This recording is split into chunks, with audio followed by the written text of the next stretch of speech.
성경 말씀 욥기 28장 20절부터 28절까지입니다. 욥기 구약 성경 욥기 28장 20절부터 28절까지 말씀을 제가 봉독하겠습니다.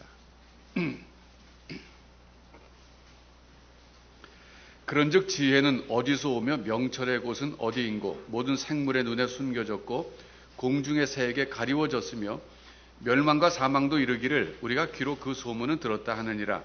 하나님이 그 길을 깨달으시며 있는 곳을 아시나니 이는 그가 땅끝까지 감찰하시며 온 천하를 두루보시며 바람의 경중을 정하시며 물을 뉘어 그 분량을 정하시며 비를 위하여 명령하시고 우레의 번개를 위하여 길을 정하셨습니다.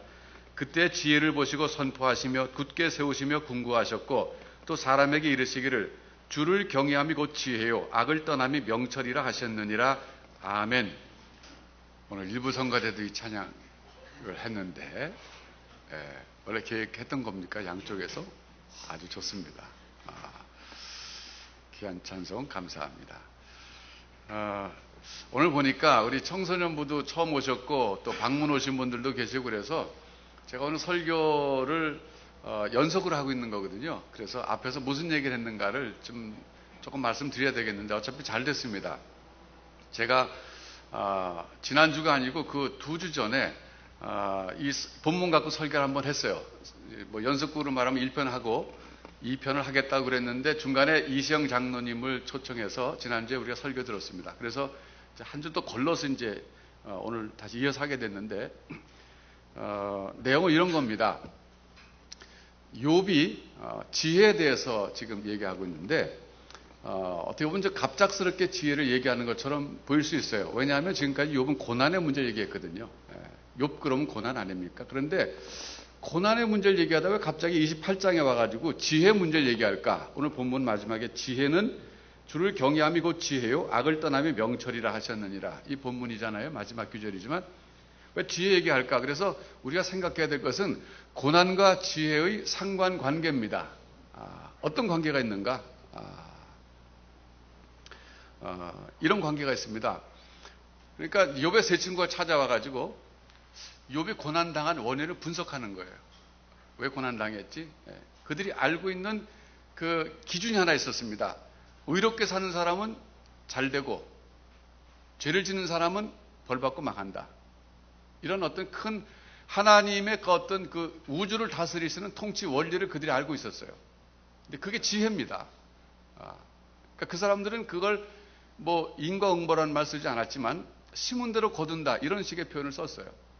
근데 그 심은 대로 거둔다고 하는 어떤 그 원리란 말이에요. 원리는 자기들이 처음 찾아낸 그런 진리가 아니라 조상적부터 내려오는 전수된 지혜라고 주장하고 있습니다.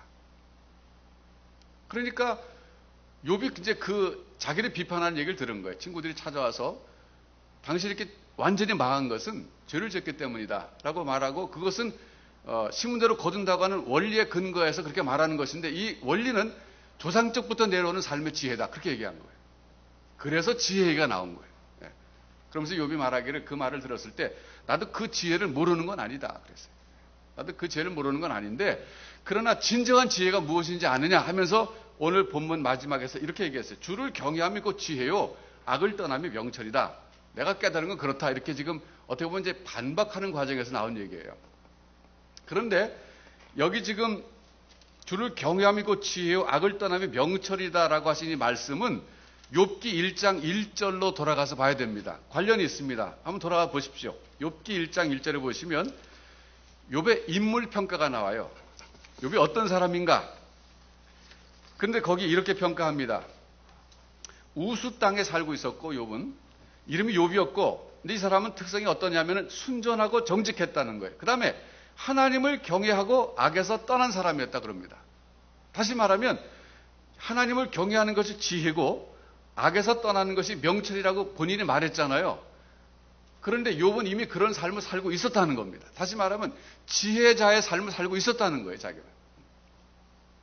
그래서 지혜자의 삶을 살고 있었는데도 불구하고 자기에게는 도저히 이해할 수 없는 고난이 밀어 닥쳤다는 겁니다. 납득할 수 없는 고난이라는 거예요. 그런 과정에서 이 지혜가 나온 거예요.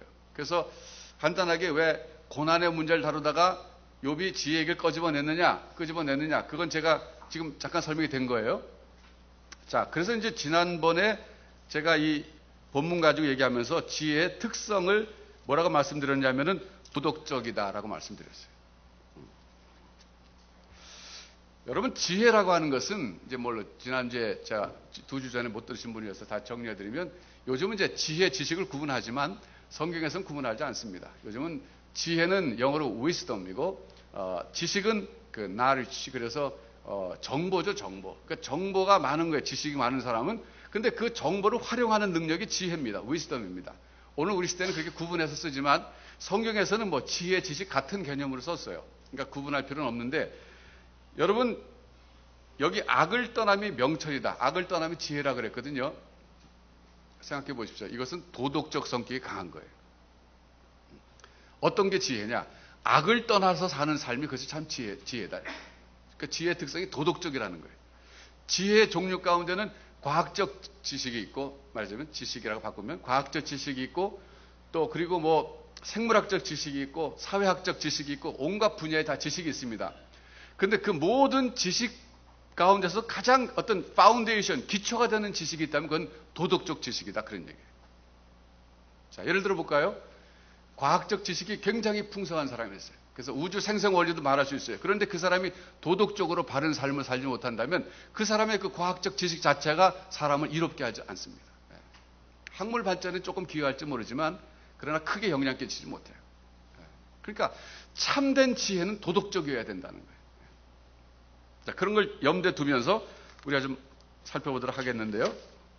그래서 결국은 중요한 것은 얼마나 지식을 많이 갖고 있는 것이 아니라, 있느냐 하는 것이 아니라 얼마나 도덕적으로 바른 삶을 사느냐 하는 것이 더 중요합니다. 인생을 살아본 사람들의 경험이 그래요. 그렇게 말해주고 있어요.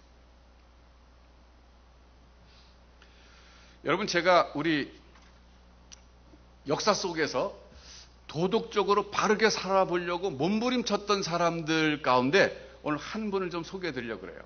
여러분 이해를 돕기 위해서. 그래서 그거하고 우리 이 욥의 이 고난과 이 지혜 문제하고 서로 연결을 좀 제가 시켜서 정리를 해 보려고 합니다.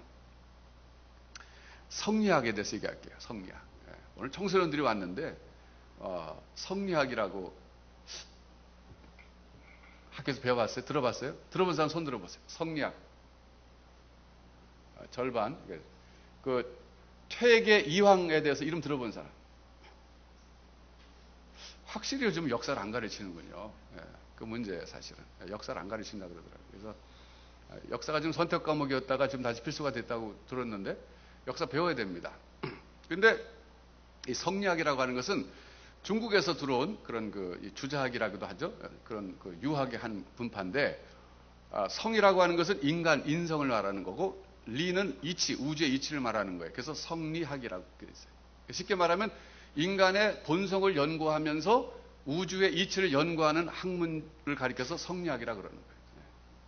근데 이게 말이죠, 굉장히 성경적이에요.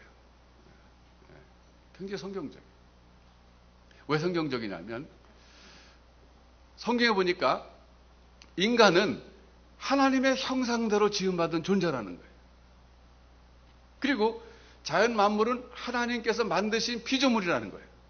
그래서 인간이 인간 자신을 잘 관찰하고 연구하고 자연 만물을 잘 관찰하고 연구하면 하나님을 알 수 있다는 거예요. 성경이 그렇게 말해요. 자, 긴가민가 하는 것 같아서 제가 성경의 근거를 대겠습니다.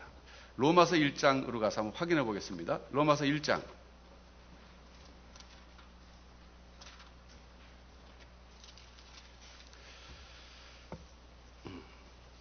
20절.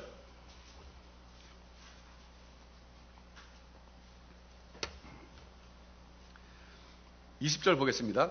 로마서 1장 20절. 창세로부터 그의 보이지 아니하는 것들, 곧 그의 영원하신 능력과 신성이 그 만드신 만물에 분명히 보여 알게 되나니 그러므로 저희가 핑계치 못할지니라. 그랬어요. 이게 무슨 얘기입니까? 하나님이 만드신 창세 때 만드신 피조 세계에는 하나님의 영원하신 능력과 신성이 거기 깃들어 있다는 거예요. 마치 작품 속에 작가의 작가 정신이 숨어 있는 것처럼 자연 만물은 하나님의 작품이기 때문에 자연 만물을 잘 관찰하면 하나님의 영원하신 능력과 신성, 그분의 됨됨이에 대해서, 그분의 능력에 대해서 알 수 있다는 거예요. 이걸 가리켜서 자연 계시 이런 말을 쓰는 거예요. 자연 계시. 하나님이 자기 자신을 자연 속에 보여주신 거예요. 하나님 어떤 분이다 보여주신 거예요. 그래서 성리학에서 그래서 자연 만물을 잘 연구해 갖고서는 거기서 뭘 찾아내려고 그랬냐면 인간이 어떻게 살아야 되는가, 삶의 원리를 찾아내려고 그런 거예요. 그래서 퇴계 이황 선생은 이런 말을 썼습니다. 거경국리라는 말을 썼어요. 한문인데 나중에 여러분 구글에 가서 찾아보세요. 거경국리 치면 딱 나올 거 한문이. 거경은 뭐냐면 거할 것자예요. 경은 경에 거하다 그런 뜻이에요. 국리 이건 이치를 연구하다 그런 뜻이에요. 이 말이 거경은 뭐냐면 경의 본성을 찾아내는 거예요. 근데 성리학에서는 본성이 착하다고 생각해요. 성선설에 입각했습니다. 그래서 인간의 본성이 착하기 때문에 인간은 어떻게 살아야 되는가? 본성대로 살면 된다. 이거 본성대로. 그러니까 거경이라고 하는 것은 본성대로 살려고 노력하는 자세를 가리켜서 거경이라고 그러는 거예요. 그 다음에 국리라고 하는 것은 자연 만물을 이치를 연구하는 거예요. 궁구하는 거예요. 이치를. 그래서 자연의 이치를 찾아내서 그 이치대로 사람이 살아야 된다. 자연 만물을 찾아보니까 지나치면 다 망해요. 지나치면 다 썩어요. 뭐든지 많으면 또 다리 차면 이지러져요. 그러니까 사람이 지나치면 안 된다는 거예요. 또 과식하면 배탈 나요. 그렇잖아요.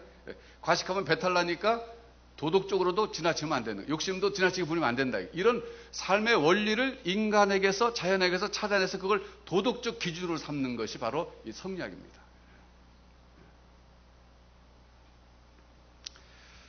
그런데 저는 이제 이번에 이 설교를 준비하면서 몇 주 전부터 좀 성리학 쪽을 좀 이렇게 찾아봤는데 그중에 한 분을 특이한 분을 발견했어요. 퇴계 이황 선생은 이미 제가 소개해드렸고 어떤 분이냐면은 남명조식이라는 분이에요. 성함이 조식이고 호가 남명이에요.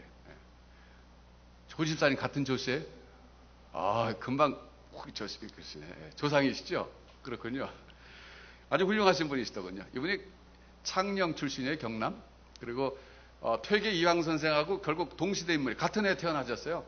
1501년인가 태어나셨을 거예요. 그분이 두 분 다. 그리고 돌아가신 건 퇴계 선생은 1570년에 돌아가셨고 조식 선생은 1572년에 돌아가셨어요. 그러니까 임진왜란 일어나기 꼭 20년 전에 돌아가셨어요. 근데 이분이 어떤 분이셨냐면은 물론 이제 성리학 입장이었어요. 그런데 그러면서도 성리학을 넘어들어서 유교나 도교나 이쪽 왔다 갔다 하신 분인데 이분은 특이하게 사셨어요. 몸에 칼을 품고 사셨어요. 칼. 근데 칼에다가 그 칼의 이름이 뭐냐면 경의검이라고 그랬어요. 경의검. 경자는 거경할 때 경자고 의는 발을 의자고 검은 뭐 검자죠.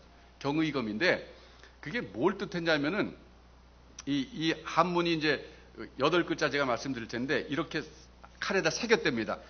내명자 경, 외단자 의. 그랬어요. 내명자, 안을 밝게 비춰주는 것은 자는 거시르고 경이고 외단자, 밖을 절단해서 깨끗하게 해주는 것은 의다. 이런 8글자를 새겨놓고서 그걸 이름 붙여서 경의검, 그래서 품에 품고 다녔대요. 이게 무슨 뜻이냐면 항상 거경하겠다는 거예요. 살면서도 거경.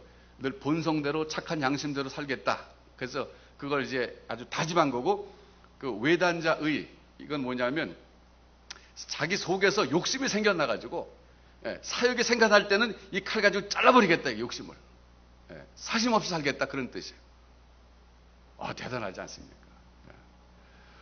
그것만이 아니라 이분은 또 몸에 방울을 달고 다니는데 방울을 달고 다니면서 걸을 때마다 방울 소리가 나는데 그게 어떤 역할을 했냐면 깨어있으라. 그래, 깨어있으라. 거경하겠다는 거경. 늘 자기가 본성대로 살겠다. 욕심 부리지 않고. 그러니까 이분은 성리학에서 인간의 본성을 연구해가지고서는 본성이 착한 대로 살아야 된다고 생각해서 방울 소리 들 때마다 그걸로 자꾸 돌아가는. 난 착하게 살아야 돼. 본성대로 살아야 돼.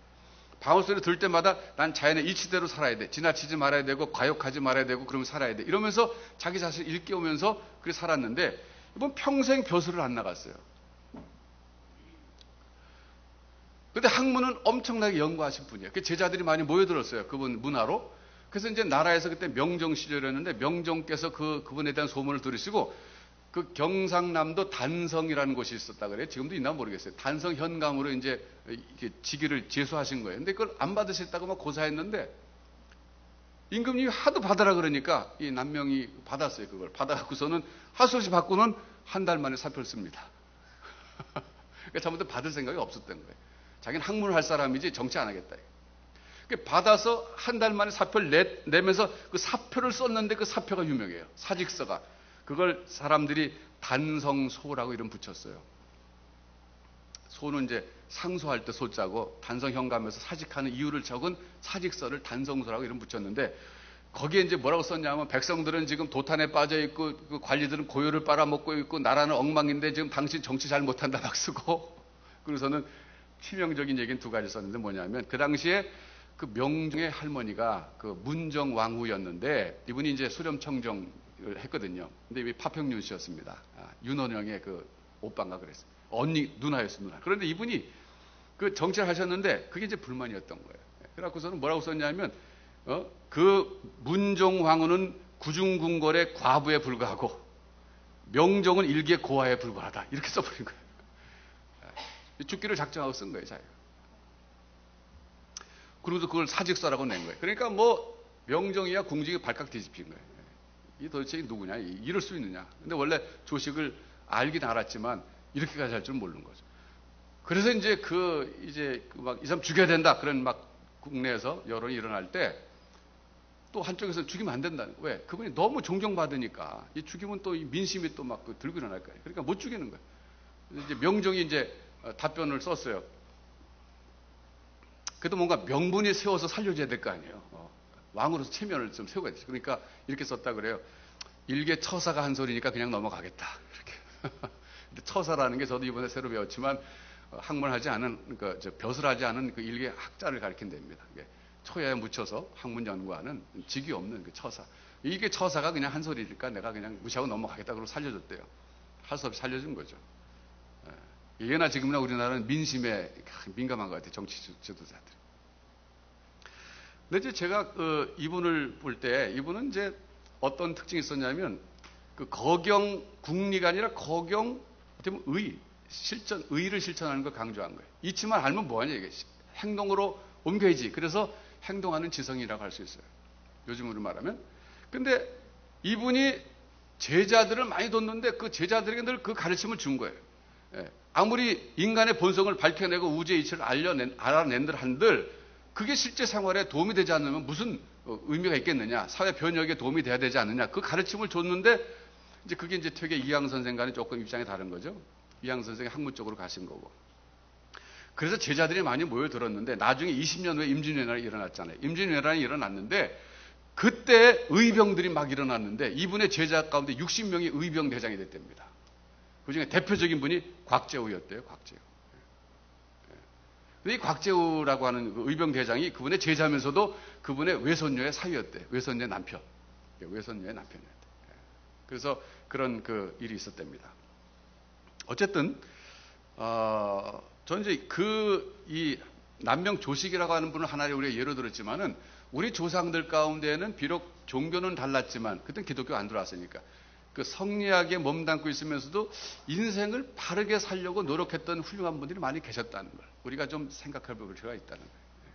더군다나 그분들이 도덕적 판단의 그 기준으로 삼았다는 것은 인간 본성과 자연의 이치라고 하는 거예요. 그건 우리는 말하면 일반 계시, 자연 계시라는 거예요. 거기에 근거해서 나름대로 뭔가 인생을 진지하게 살려고 했던 그 태도는 참 높이 살만하다. 우리가 존경할 만하다. 이렇게 저는 생각을 한다는 그런 얘기입니다. 자, 그런데 문제는요, 여기서 우리가 한 가지 결정해야 될 문제가 있습니다. 또 하나 제가 이제 이슈를 제기한다면 이 문제입니다. 인간에게 도덕적 판단을 세울 만한 권리가 있느냐. 인간에게. 다시 말하면 인간이 도덕적 주체자가 될 수 있느냐. 성경은 아니라고 얘기합니다. 성경은 하나님께서 인간에게 도덕적 기준을 제시해 주셨고 인간은 그 하나님이 제시하신 도덕적 기준대로 살아야지 도덕적으로 올바르게 사는 존재다. 이렇게 얘기하고 있어요. 서양 사람들은 그 right or wrong 그런 말 써요. right or wrong이라고 하는 문제를 이제 흔히 도덕적 이슈의 문제를 삼는데 뭐가 옳고 뭐가 그런 것이냐. 여러분이 한번 쉽게 생각해 보세요. 여러분이 이 일은 옳다, 이 일은 그러다라고 생각하는데 그 기준이 뭡니까? 여러분의 양심입니까? 본성입니까? 다시 말하면 우주의 이치에 근거해서 그런 겁니까? 아니면 여러분의 집안의 가훈에 의해서 그런 겁니까? 가훈도 도덕적 기준이 될 수 있는 거예요. 집안에서 배웠던, 자라날 때 배웠던 이 가치관이라고 하는 것이 결국 기준이 되는 거예요. 도둑 집안에서 자라는 애들은요, 도덕질이 나쁜 게 아닙니다. 그건 유능한 기술입니다. 그건. 그렇잖아요. 그러니까 도둑질이 참 훌륭하게 평가받는 그런 사회에서는 도둑질 잘하는 사람이 최고인 거예요. 그래서 실제로 파푸아뉴기니에 어느 선교사님이 갔는데 그 부족은요, 남을 속이는 사람이 훌륭한 사람이에요. 그래갖고서는 타부족 사람을 잘해줍니다. 타부족 사람이 그 지역에 오면은 막 집도 만들어주고 고기도 갖다 주고 잘 먹여요. 잘 먹여서 살을 찌워요. 그 다음에 잡아먹는 거예요. 식인풍습이 있어요. 그러니까 그 부족 사람들에게는 남을 속이는 것이 훌륭한 기술이에요. 나쁜 게 절대 아닙니다. 그런데 문제는 이 선교사님 복음을 증거하는데 가룟 유다가 예수님을 팔아먹었거든요. 그러니까 가룟 유다가 훌륭한 사람이고 예수님이 멍청한 사람이에요. 그 문화권에서는. 그렇게 된 거예요. 그러니까 막 웃는 거예요. 그러니까 그 복음을 설명해 줬는데 가룟 유다가 예수님 배신해 갖고 팔아먹어서 그랬더니까 그 예수님 멍청하고 가룟 유다 똑똑하다 이렇게 된 거예요. 전도가 안 되는 거예요. 전도가. 난감하죠. 난감해.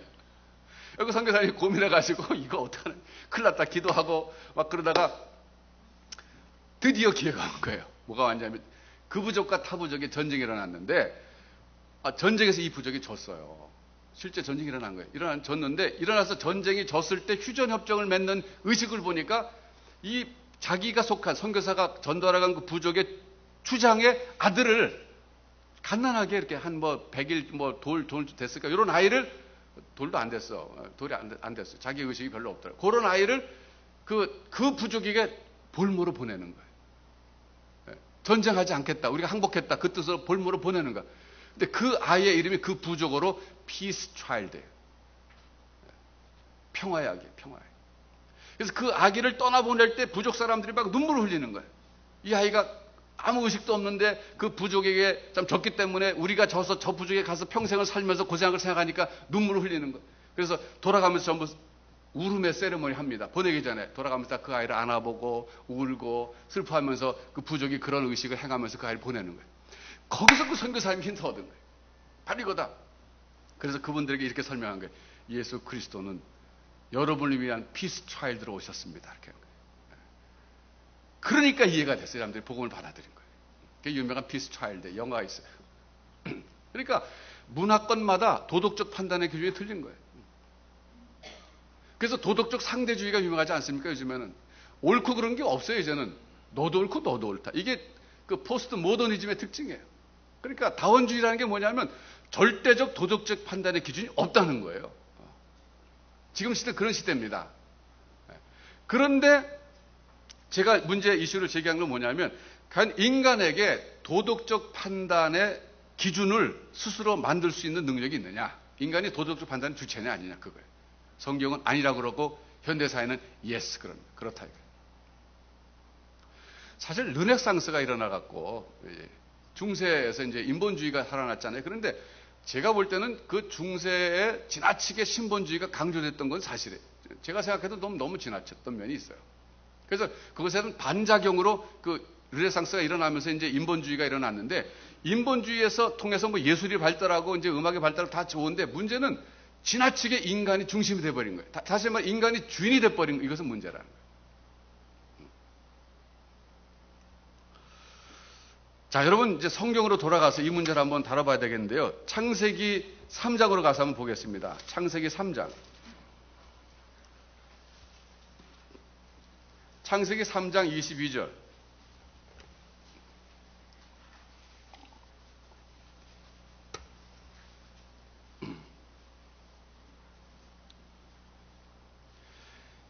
거기 보면 아담을 에덴 동산에서 하나님이 쫓아내시면서 이렇게 말씀하십니다. 여호와 하나님이 가라사대 보라 이 사람이 선악을 아는 일에 우리 중 하나같이 되었으니 그가 그 손을 들어 생명나무 실과도 따먹고 영생할까 하노라 하시고 여호와 하나님이 에덴 동산에서 그 사람을 내어 보내어 그의 근본된 토지를 갈게 하시니라. 자, 보세요. 여기서 지금 아담과 하와도 물론 포함했죠. 에덴 동산에서 쫓아내시는 이유가 뭐냐면 이 사람이 선악을 아는 일에 우리 중 하나같이 되었기 때문이라는 거예요. 자, 여기서 질문. 선악을 아는 일, 즉 right or wrong 이거예요. 옳고 그름을 아는 일에 아담이 하나님처럼 됐다. 이 얘기가 무슨 뜻일까요? 선악을 알게 하는 나무를 따먹지 말라 그랬는데 그걸 따먹은 다음에 눈이 밝아져 가지고 아담과 하와가 이제는 선악을 옳게 분별하게 됐다. 그런 얘기일까요? 아니죠. 오히려 더 어두워졌잖아요. 근데 어떻게 아는 일에 하나님, 우리 중 하나같이 되었다. 하나님과 같은 수준이 되었다. 이게 무슨 뜻이에요? 선악을 아는 그 분별하는 능력에 있어서 하나님처럼 됐다는 것은 그 능력이 향상됐다는 뜻입니까? 아니죠. 오히려 타락했잖아요. 그럼 이게 무슨 뜻입니까? 중요한 포인트예요. 무슨 뜻이냐면 선악을 결정하는 주체자가 되려고 한다 그런 뜻이에요. 교만해졌다는 뜻이에요. 그러니까 처음부터 선악을 알게 하는 나무만큼은 먹지 말아라는 것은 도덕적 판단의 절대 기준은 인간이 정하면 안 된다는 거예요. 그거 자체가. 하나님이 정해주신 대로 살아야 될 존재라는 뜻입니다. 인간은. 그런데 선악을 아는 일에 우리 중 하나같이 했다는 것은 이미 선악을 알게 하는 나무를 따먹는 그 순간부터 이제는 더욱더 강화돼서 자기 스스로 도덕적 판단의 주체자가 되려고 하는 교만한 자의 자리에 이르게 됐다. 그런 뜻이에요. 이거 굉장히 중요한 포인트인데 저도 정말 오랜 시간 걸려서 깨달은 건데 이런 걸 가르쳐주기 아까워요. 쉽게. 왜냐하면 저는 길을 쓰고 깨달았는데 이렇게 쉽게 가르쳐주는데 잘 안 들으면요 진짜 저 섭섭해요. 잘 들으셔야 돼요. 이게 중요한 거예요. 예. 저도 오랫동안 이게 의문이었거든요. 이게 무슨 뜻일까? 선악을 아는 일이 우리 중 하나같이 됐다. 그럼 선악을 아는 right or wrong을 판단하고 결정하는 능력이 하나님 수준이 됐다. 그건가? 그건 아니거든요. 그럼 뭘까? 그랬을 때 선악을 아는 일에 자기 스스로 결정하겠다고 나서는 교만한 사람이 됐다. 그런 뜻이에요. 그러면 그 손을 들어 생명나무 실과도 따먹고 영생할까 하노란 뭐예요? 이것에 대해서 우리가 오해가 많아요. 타락했지만 아담이 밤중에 몰래 가고 하나님 몰래 가서 생명나무 따먹으면 다시 영생할까? 그건 아니라는 거예요. 이 말은 그 생명나무 실과 자체에 어떤 영생하도록 하는 물질이 들어있는 게 아니에요. 그건 하나님이 약속하셨기 때문에 마치 성만찬과 같은 거예요.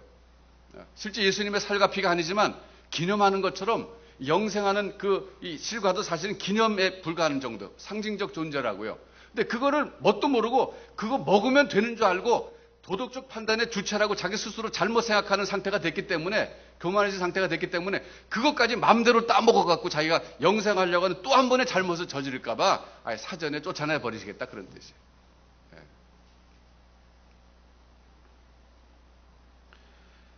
이처럼 인류 초창기부터 인간은 도덕적 판단의 기준 문제를 놓고 하나님이 결정한 대로 살 것인가 내가 결정한 대로 살 것인가 놓고 투쟁해 왔던 거예요. 인간이. 도전해 왔던 거예요. 근데 결과적으로 타락한 거예요. 안 된 거예요. 그래서 그나마 하나님의 형상대로 지음받았는데 그 하나님의 형상이 망가져 버렸어요. 그러니까 또 인간이 타락하는 순간 피조세계도 결국 망가지고 말았다고 성경이 말하고 있습니다. 이 얘기는 뭐냐 하면 성리학에서 남명 선생이 열심히 인간의 본성을 연구해서 본성대로 살려고 하셨지만 그 본성 자체가 사실은 문제가 생긴 본성이라는 거예요. 또 자연의 이치를 연구해갖고 자연의 이치대로 살려고 하셨지만 사실은 그 자연마저도 문제가 생긴 자연이라는 거예요. 그러니까 아무리 인간 본성을 연구하고 자연의 이치를 궁구하고 도덕적 판단의 기준을 가지고 살려고 노력했지만 거기에는 한계가 있을 수밖에 없었다는 거예요. 처음부터. 무슨 얘기인지 아시겠어요? 예. 요즘으로 말하면 2% 빠진 거예요. 2% 모자라는 거예요. 그 2%가 뭐냐? 2%가 뭐냐면 바로 특별 계시가 필요했던 거예요. 특별 계시. 한마디로 말하면 예수 그리스도가 필요한 거예요. 또 다른 말로 말하면 성령의 역사가 필요한 거예요. 제가 이제 예를 좀 들게요. 우리 청소년분이 여기 와 있는데, 어저께 우리 청소년부에 제가 갖고 폐회협에 설교를 했어요. 제가 청소년부 폐회협의 설교를 벌써 지금 몇 번째 하는데, 어저께 제가 가가지고서 그 구원에 대한 얘기를 이번에 배웠어요. 청소년들이 구원에 대한 얘기를 배워가지고 구원의 서정, 하나님의 선택과 예정, 그리고 하나님의 부르심, 또 칭의, 또 뭐 양자됨 이런 거 쭉 배우고 중생, 그리고 이제 성화, 영화 이런 거 쭉 배웠는데, 그런 걸 배웠기 때문에 제가 마지막 가서 마무리 설교해야 되기 때문에 구원에 대해서 또 다른 그 관점을 설명해 줬습니다. 구원은 잃어버린 하나님의 형상의 회복이다. 망가진 하나님의 형상이 회복되는 것이 구원이다. 그렇게 설명해 줬어요.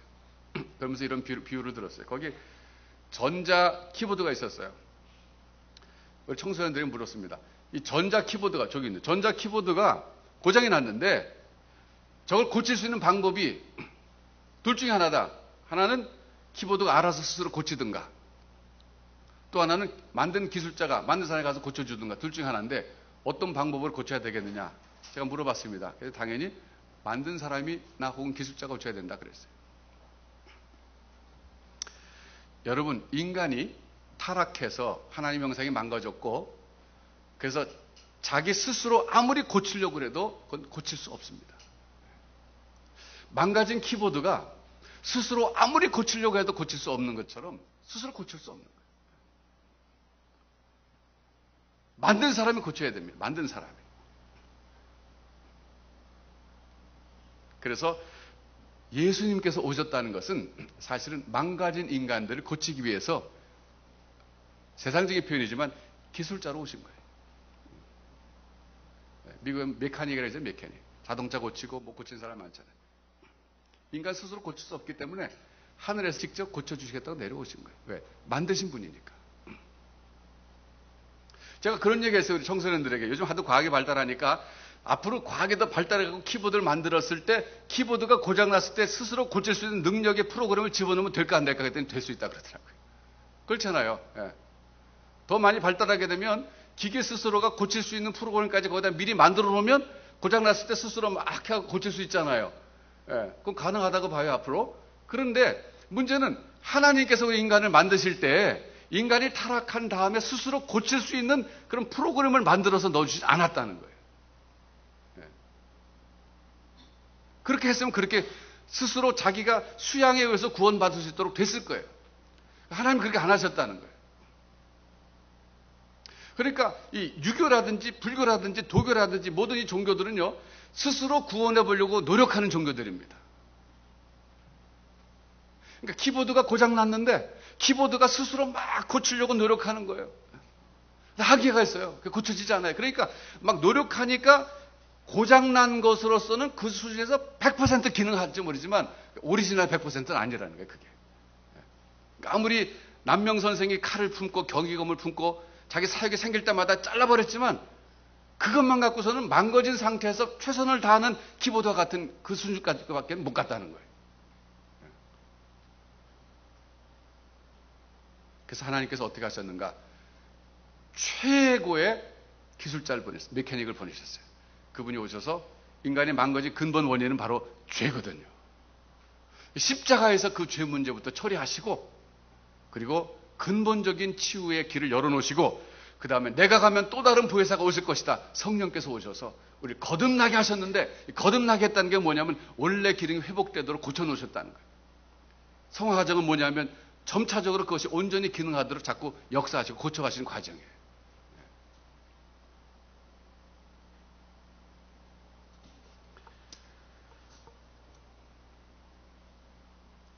이해가 되셨습니까, 여러분? 네, 좀 클리어하게 이해가 됐으면 좋겠어요. 복음이 뭐냐?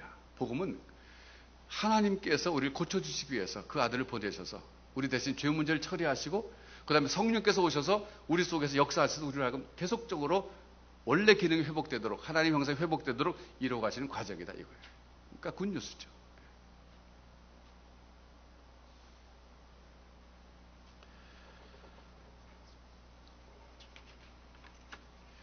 남명 선생은 육체의 소욕이 생각날 때마다, 솟아날 때마다 그 마음의 경이금 가지고, 물론 품에 품었지만 그거 갖고 잘라버렸다 그러는데, 우리는 성령의 검으로 잘라버리는 거예요.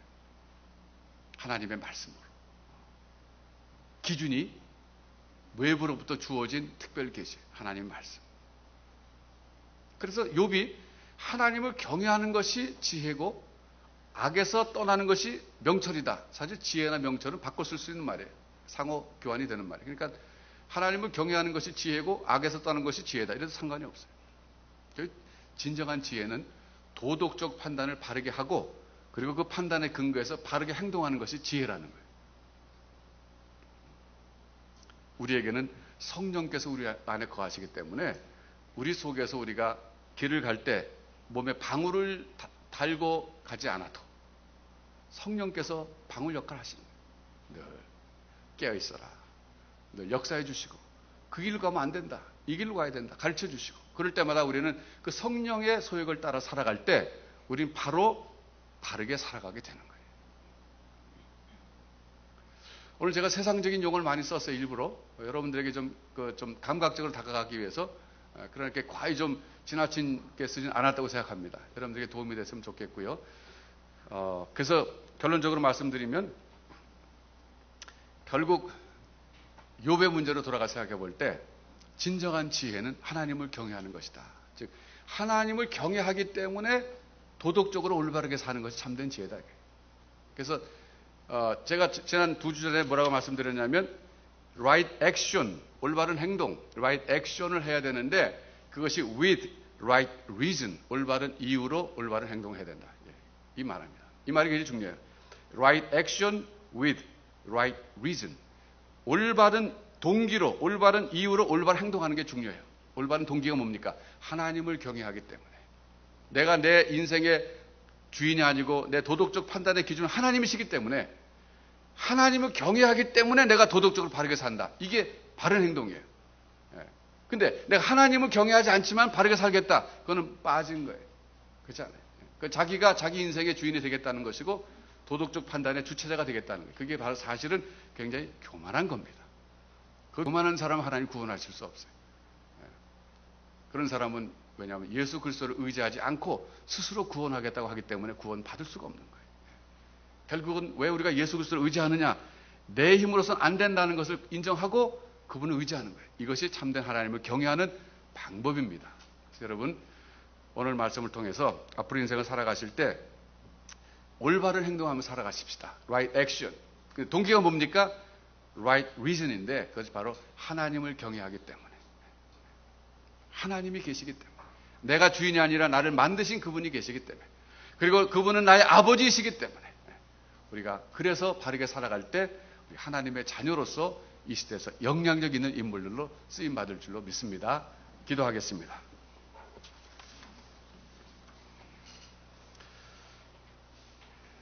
자, 시간 같이 한번 기도하겠어요. 오늘 말씀을 들었는데 하나님, 제가 인생을 살아가면서 내 인생의 주인으로 살아온 것을 용서하여 주옵소서. 혹시 여러분 가운데 그런 분 계시면 회개해야 합니다. 그것이 진정한 회개. 내가 남의 걸 좀 훔쳤습니다. 남을 좀 미워했습니다. 이건 사실 사소한 거 어떻게 보면. 근본적인 회개는 내가 내 인생의 주인으로 알고 내가 내 인생을 주관하며 살아왔습니다. 내가 회개합니다, 주님. 이제 내가 하나님의 뜻대로 하나님을 주인으로 삼고 살겠습니다. 이것이 진정한 회개입니다. 여러분 어떤 상태인지 간에 지금까지 주님을 주인으로 모시고 살아왔다 치더라도 앞으로 제가 진정으로 주님을 경외하고 주님을 주인으로 모시고 제가 살겠습니다. 이렇게 한번 기도하시기 바랍니다. 기도하겠습니다. 하나님 아버지 시간 기도합니다. 하나님의 은혜 가운데 여기까지 왔는데 하나님 붙잡아주시고 도와주옵소서. 은혜를 주셔서 내가 내 인생의 주인으로 살아왔던 것을 회개하오니 용서하여 주옵시고 이제는 주님을 인생의 주인으로 삼고 주의 뜻대로 살게 하여 주옵소서. 내 뜻대로 내 감정대로 도덕적 판단과 결정을 해 살아온 것을 회개하오니 용서하여 주시고 하나님의 말씀을 판단 기준으로 삼아서 살게 하여 주옵소서. 아버지 하나님 은혜 내려주시고 함께하여 주옵소서. 우리 찬송하겠습니다. 십자가를 참으신 어린 양 예수 내 죄 씻어주시고 구속하여 주셨다. 십자가를 참으신 십자가를 참으신 어린 양 예수, 어린 양 예수, 내 죄 씻어 주시고 구속하셨네.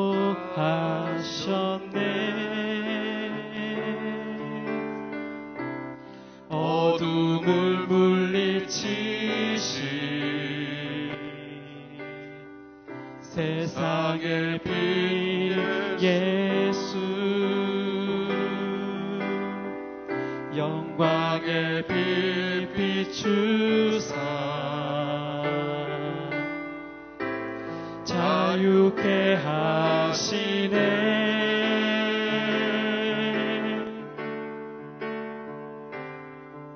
예수 하나님의 완전한 사랑, 예수 하나님의 값없는 은혜, 예수 하나님의 놀라운 지혜, 아름다운 그 이름 예수, 예수 하나님의 완전한 사랑, 예수 하나님의 완전한 사랑, 예수 하나님의 값없는 은혜, 예수 하나님의 놀라운 지혜, 아름다운 그 이름 예수. 다시 한번 고백하겠습니다. 십자가를 참으신, 십자가를 참으신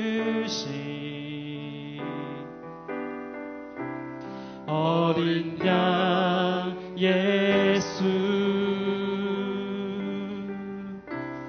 내 죄 씻어 주시고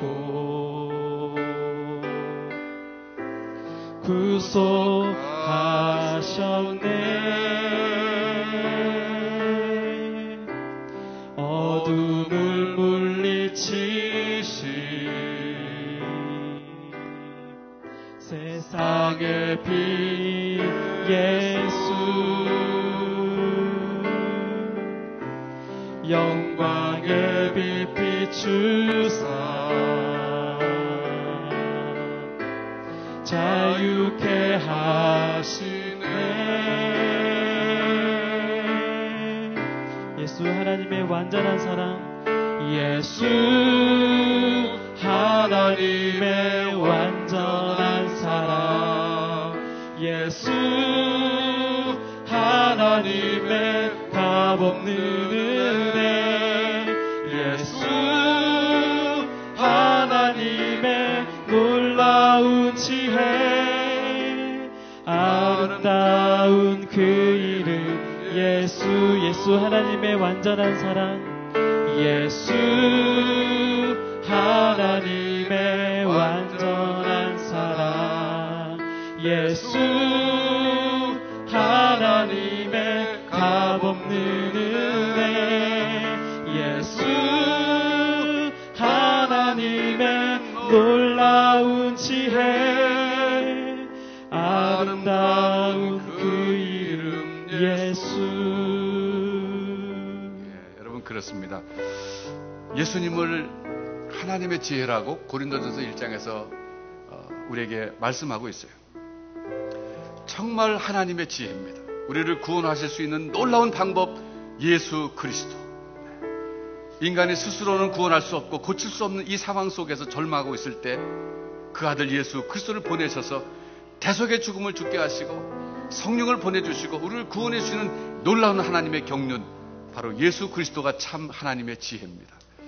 이 시간 정말 예수 그리스도를 알게 하신 것에 대해서 감사하십시오. 여러분이 지금 인생의 어떤 순간을 지나고 있다 할지라도 여러분 마음속에 보배 되신 그리스도를 품었기 때문에 여러분은 힘들어도 이길 수 있고, 여러분 지혜가 부족할 때 지혜를 구할 수 있습니다. 능력이 없을 때 능력을 구할 수 있습니다. 그 예수 그리스도를 인하여 하나님 앞에 감사하십시오. 하나님께 새로운 믿음을 달라고, 새로운 은혜를 달라고 예수 그리스도를 주신 하나님 앞에 감사하면서 이 시간 고백하도록 하겠습니다. 한 번 더 기도하겠습니다. 하나님 아버지, 우리에게 예수 그리스도를 보내주시는 것 감사합니다. 이 보배를 질그릇에 가졌으니 나의 연약함 속에서 그리스도가 더욱더 영광 받으실 줄 믿습니다. 능력이 부족할 때 나의 능력이 되어주시고, 지혜가 부족할 때 나의 지혜가 되어주시고, 내가 내 인생의 주인이 아니라 주님을 나의 인생의 주인으로 삼고 오직 주를 따라가는 시대의 주의 제자들이 되게 하여 주옵소서. 주님을 나의 인생의 주인으로 삼고 내 뜻을 내려놓고 주님의 뜻대로 순종하며 나아가는 시대에 하나님의 사람들 되게 하여 주옵소서. 하나님 아버지, 예수 그리스도로 인하여 하나님을 찬양하며 영광을 돌려드립니다. 영광 받아 주시옵소서. 이번에 우리가 예수님에 대한 고백을 찬양을 통해서 하겠습니다. 예수 하나님의 공의. 이 가사를 예수 하나님의 지혜로 바꿔서 1절과 2절을 하도록 하겠습니다. 예수 하나님의 지혜. 예수 하나님의 지혜. 하나님의 지혜.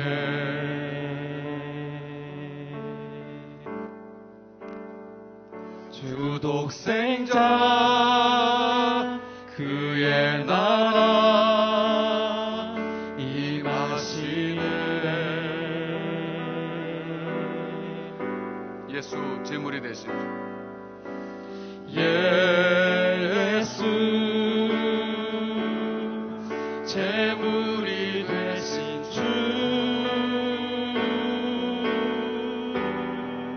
영광 중에 그의 나라 임하시네.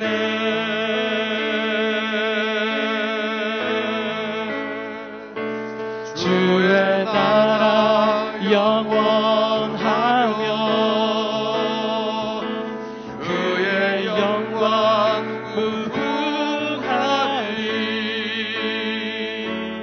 왕의 위엄과 능력이 이제 임하였으니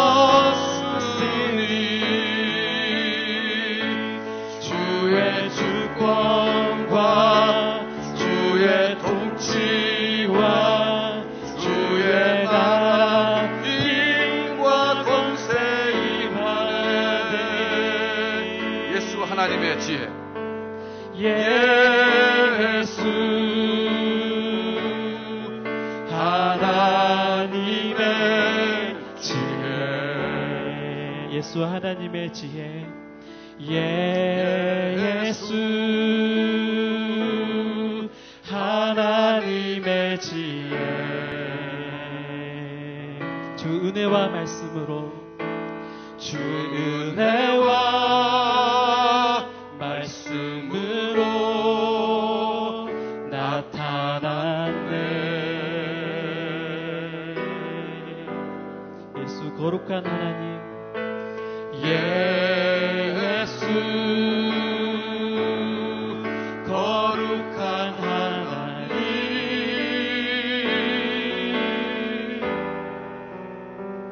영광 중에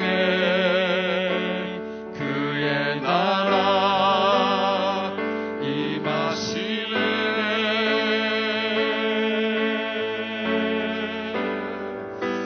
주의 나라 영원하며 그의 영광 무궁하리. 아멘. 왕의 위엄과 능력이 이제 임하였으니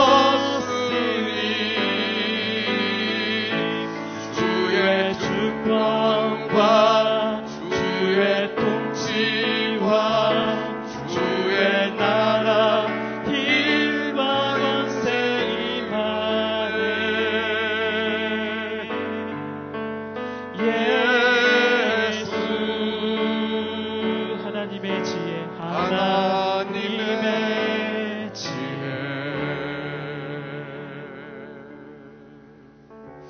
하나님 아버지, 우리에게 예수 그리스도를 보내주시고 우리의 죄를 용서하시고 우리를 고쳐주시니 감사합니다.